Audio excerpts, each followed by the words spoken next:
Hello everyone, I am possible class में आप सभी का स्वागत है। पेन और पेंसिल और बुक लेके रेडी हो जाइए क्योंकि आज इस चैप्टर में हम लोग पढ़ने वाले हैं फोर्थ चैप्टर मानचित्र के बारे में। ओके, और इसमें जो भी इम्पोर्टेंट चीज़ मैं आपको बताने वाली हूँ वो आपको साइड नोटबुक में कॉपी करना है और जो आपको इम्पोर्टेंट लगता है वो भी आप कॉपी कर सकते हैं ताकि स्टूडेंट के एग्ज़ाम में कोई भी प्रकार की तकलीफ ना हो। ओके, तो चलिए स्टार्ट करते हैं 6th स्टैंडर्ड की ज्योग्राफी का लेसन नंबर 4। इससे पहले हम लोग 1 2 3 कंप्लीट कर चुके हैं, आज करेंगे 4th और उसके बाद 5 6 7 8 9 मतलब कि पूरा NCERT इस चैनल पे आपको मिलेगा। तो आप इस चैनल को सब्सक्राइब कर सकते हैं NCERT सॉल्यूशंस के लिए, ठीक है। चलिए, जैसे कि हमने पिछले चैप्टर में पढ़ा कि जो ग्लोब होता है ना, ग्लोब के जो हम महत्व है वो हम पढ़ चुके हैं, ठीक है। ग्लोब में क्या होता है कि उसको अध्ययन करने की सीमाएं होती है, ठीक है। अध्ययन करने की क्या होती है, मतलब बाउंडेशन होते हैं, एक सीमाएं होती है, एक सीमा तक ही आप ग्लोब में जानकारियाँ हासिल कर सकते हैं। ओके, जब हम पूरी पृथ्वी का अध्ययन करना चाहते हैं तब हमें ग्लोब काफ़ी उपयोगी होता है कि पूरी पृथ्वी के बारे में पढ़ना है तो ग्लोब जो होता है काफ़ी उपयोगी होता है। पर जब हम के पृथ्वी के एक भाग के बारे में पढ़ना चाहते हैं, जैसे कि देश, राज्यों, जिलों, शहरों तथा गांवों के बारे में अगर हमको पढ़ना है तो इस चीज़ में जो ग्लोब है हमारा वो बिल्कुल भी उपयोगी नहीं होता है। तो ऐसी स्थिति में हमें एक मानचित्र जो होता है वो सबसे ज़्यादा उपयोगी होता है, ठीक है। क्योंकि मानचित्र जो होता है वो फ्लैट होता है, देखा होगा ना आप लोगों ने, और जो ग्लोब होता है वो राउंड होता है। तो ग्लोब जो होता है हमें बड़ी चीज़ों की जानकारी के लिए बहुत ज़्यादा उपयोगी होता है। फॉर एग्जांपल कंट्री के बारे में जानना है तो, या फिर कॉन्टिनेंट के बारे में जानना है तो, या फिर ओशन के बारे में जानना है तो ये हमें ग्लोब इन्फॉर्मेशन प्रोवाइड कर देगा। बट हमको एक पर्टिकुलर कंट्री के अंदर एक स्टेट के बारे में जानकारी चाहिए, या फिर एक प्लेस के बारे में जानकारी चाहिए, या फिर एक गांव के बारे में जानकारी चाहिए, तो वो हमें कौन दे सकता है, मानचित्र ही दे सकता है, ठीक है। तो मानचित्र क्या है, पृथ्वी की सतह या इसके एक भाग का पैमाने के अध्ययन से माध्यम से चपटी सतह पर खींचा गया चित्र होता है, ठीक है। तो मानचित्र क्या है, चपटी सतह पर खींचा गया एक चित्र होता है जिससे हमें इंफॉर्मेशन मिलती है। बट एक गोलाकार चीज़ को चपटी सतह पर ड्रॉ करना भी असंभव बात है ना। मतलब इतना गोल हमारा अर्थ है, उसको हम चपटे मानचित्र पे डाल देंगे तो ये भी क्या होता है, बहुत डिफ़िकल्ट काम होता है, ठीक है। तो मानचित्र जो होता है ना हमारी विभिन्न ज़रूरतों के लिए आवश्यक है। कुछ मानचित्र जो होते हैं एक छोटे क्षेत्र को या फिर कुछ तथ्यों को दर्शाता है, मतलब गाँव को दर्शा दिया, ठीक है। दूसरे मानचित्र में एक बड़ी किताब की तरह तथ्य हो सकते हैं। जब बहुत से मानचित्र एक साथ रखा जाता है, मतलब बहुत सारे जो मैप होते हैं उसको जब हम एक बुक में रखते हैं तो उसको हम क्या बोलते हैं, एटलस बोलते हैं। और जो एटलस होता है ना वो विभिन्न प्रकारों का होता है तथा अलग अलग पैमानों से खींची हुई मापों पर आधारित होता है, ठीक है। तो जो भी अगर हम मैप बना रहे हैं ना, फॉर एग्ज़ाम्पल इंडिया का ही मैप बना दिया हमने, ठीक है।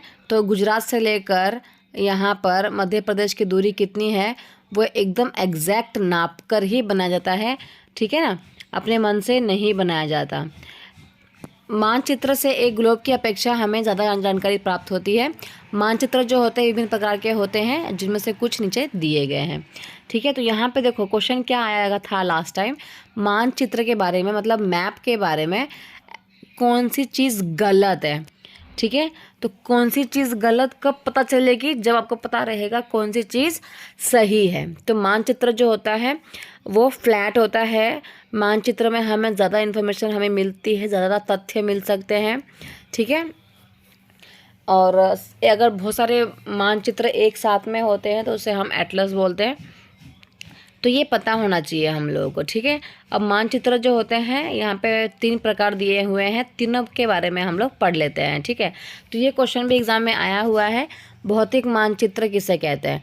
ओके, तो भौतिक मानचित्र को बोलते हैं इंग्लिश में फिजिकल मैप, ठीक है, फिजिकल मैप। तो फिजिकल मैप में क्या होगा कि भाई हमारा जो अर्थ है वो उसके फिजिकल फीचर्स कैसे हैं। तो फिजिकली अगर बात करें तो उसमें पर्वत है, पठार है, मैदान है, नदियाँ हैं, महासागर हैं इत्यादि को दर्शाने वाला जो मानचित्र होता है उसे हम क्या कहते हैं, भौतिक मानचित्र या फिर फिजिकल मैप कहते हैं, ठीक है। तो बहुत लोगों को फिजिकल मैप में डाउट होता है कि फिजिकल मैप क्या होता है। किसी भी चीज़ का आप फिजिकल फीचर्स देख लिए, अगर इंसान को ही बोलेंगे कि भाई फिजिकली कैसा दिखता है, तो हम उसको बोलेंगे ना, दो आँख है, लंबी आँख है, एक तोते की तरह नोक वाली नाक है, ठीक है, भूरे भूरे बाल है या फिर ब्लैक बाल है, ठीक है। तो ये सारा क्या होता है, फिजिकल फीचर्स होता है। तो हम अर्थ के बारे में बोलेंगे कि अर्थ हमारा कैसा दिखता है भाई। तो अर्थ में ना कहीं कहीं पर पठार है, तो कहीं कहीं पे माउंटेन है, कहीं कहीं पे मैदान है, कहीं कहीं पे नदियाँ हैं। तो ये क्या है, इसके फिजिकल फीचर्स। चलिए देखते हैं नेक्स्ट, राजनीतिक मानचित्र।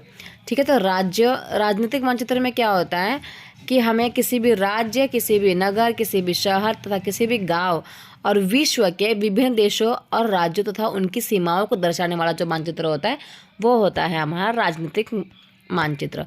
ठीक है। तो ये बेसिकली क्या दिखाता है, बाउंड्रीज दिखाता है। इसको हम लोग बोलते हैं पॉलिटिकल मैप। क्या बोलते हैं, पॉलिटिकल मैप बोलते हैं। और बहुत ही देखा होगा आप लोगों ने।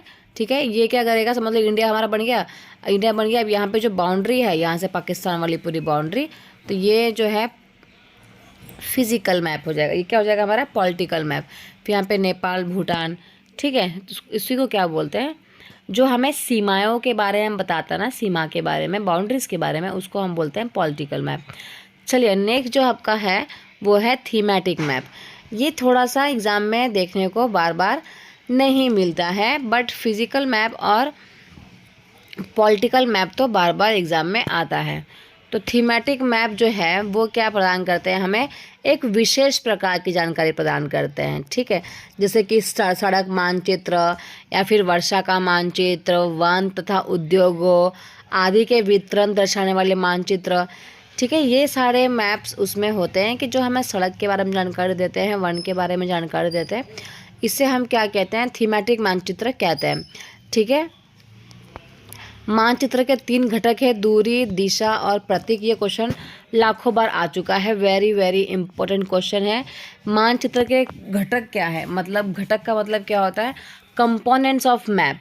ओके। तो मैप जो है वो किस 2-3 चीज़ों से बना हुआ है, मतलब पूरा कंपोनेंट्स क्या है उसके। तो फर्स्ट है आपका डिस्टेंस। ठीक है। मैप जब बनता है, आपने देखा होगा मैप में डिस्टेंस होता है और लिखा रहता है कि भाई इतना इतना दूरी पे है। डायरेक्शन भी देखा होगा, ऐसा लिखा रहता है, north, south, west and east. ठीक है। प्रतीक मतलब कि सिंबल, सिंबल भी नीचे दिया रहेगा कि भाई पेड़ है, यहाँ पे ब्लू कलर की नदियाँ बताया होगा। ठीक है। कुआं का ड्राइंग होगा। तो ये सारे जो होते हैं ये है मैप के 3 घटक है। तो आपको याद रखना है डिस्टेंस, डायरेक्शन एंड सिंबल। ये तीनों चीज़ मैप के लिए बहुत ज़्यादा इम्पॉर्टेंट है। चलिए तो आज के लिए इतना, नेक्स्ट क्लास में करेंगे दूरी। ओके। और सबसे इम्पोर्टेंट था जो मैंने आपको पहले बता दिया, वही सबसे ज़्यादा इम्पोर्टेंट है। इसके अलावा प्रतीक वाला एक इम्पोर्टेंट चैप्टर है, रेखा चित्र वाला इम्पोर्टेंट है। चलिए इसको हम नेक्स्ट क्लास में करेंगे क्योंकि चैप्टर्स बहुत स्लो मतलब कि स्मॉल स्मॉल है। तो इसको हम 2 वीडियो में आराम आराम से ख़त्म करेंगे, कोई दिक्कत नहीं है। हमारे पास पूरा 6 मंथ पड़ा है एग्ज़ाम को, राइट। इतने में हमारा पूरा सिलेबस ख़त्म होकर रिवीजन होकर सब कुछ हो जाएगा। सो मिलते हैं नेक्स्ट वीडियो में। आप लोग उसको लिख लीजिएगा जो भी इम्पोर्टेंट चीज़ें हैं। ठीक है। कि भौतिक मानचित्र क्या होता है, राजनीतिक मानचित्र क्या होता है, वो आप लिख लीजिएगा।